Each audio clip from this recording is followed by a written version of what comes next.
Hello and welcome to the Payne Gallery.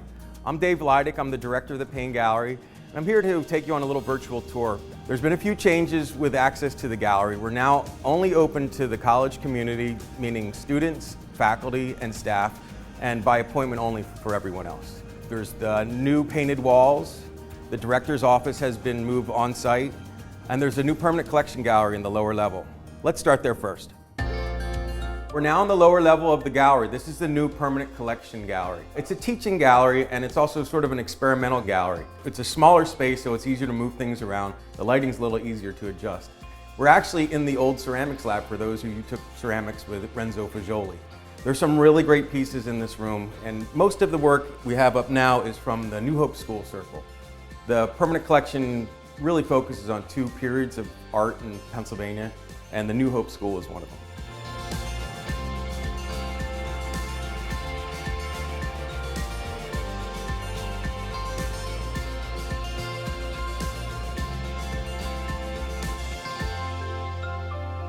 Let's head up to the director's office.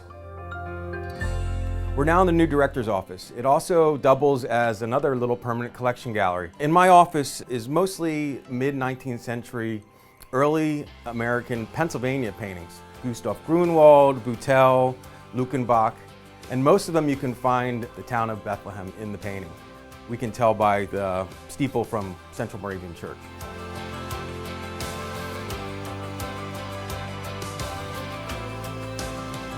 Now let's head out to the main gallery space and start our virtual tour of the new exhibition. Hi, I'm Natessa Amin, and I am a faculty member in the art department here at Moravian, also the faculty liaison for Payne Gallery, and a member of FJORD Gallery, which is an artist-run space in Philadelphia, and also the subject of the exhibition currently at Payne Gallery. So I'm going to take you around and show you a few of the artworks and talk to you about the experience of designing this exhibition. Starting the exhibition with a really large work by the artist Stoa Lee that also kind of interacts with this amazing kinetic sculpture by the artist Katie Wynn. And just to kind of go into the kind of collaborative nature of exhibitions, Katie worked with Dave to figure out a way to mount the work in the space. And then we all came in and worked together to design the exhibition. Another thing to point out is that some of these works already existed and were selected specifically for the show, but there was also work that was made for this space itself, such as the work in the corner behind me, which was made by Priscilla Scalera, which is a site-specific work where she really wanted to focus on the corner of the space, thinking about corners as spaces that often get kind of overlooked. So she actually painted the shape and had the welded structure made directly for this corner. This is another work by Priscilla Scalera, who welded the original structure, which is planned out in advance, and then she allows kind of room for play and experimentation when she starts the painting process, incorporating different types of pattern and color that play with the surrounding area and kind of angles of the shape that she's welding.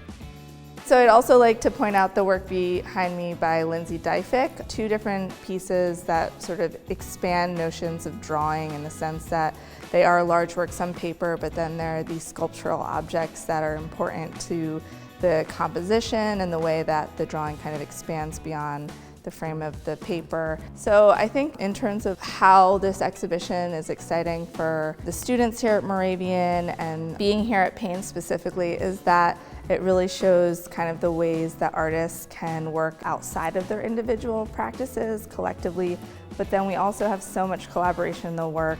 It was a really fun exhibition to work on, and I hope that if people can come visit, they will, and that they should follow Payne Gallery on Instagram so that they can be up to date on everything that we're doing here.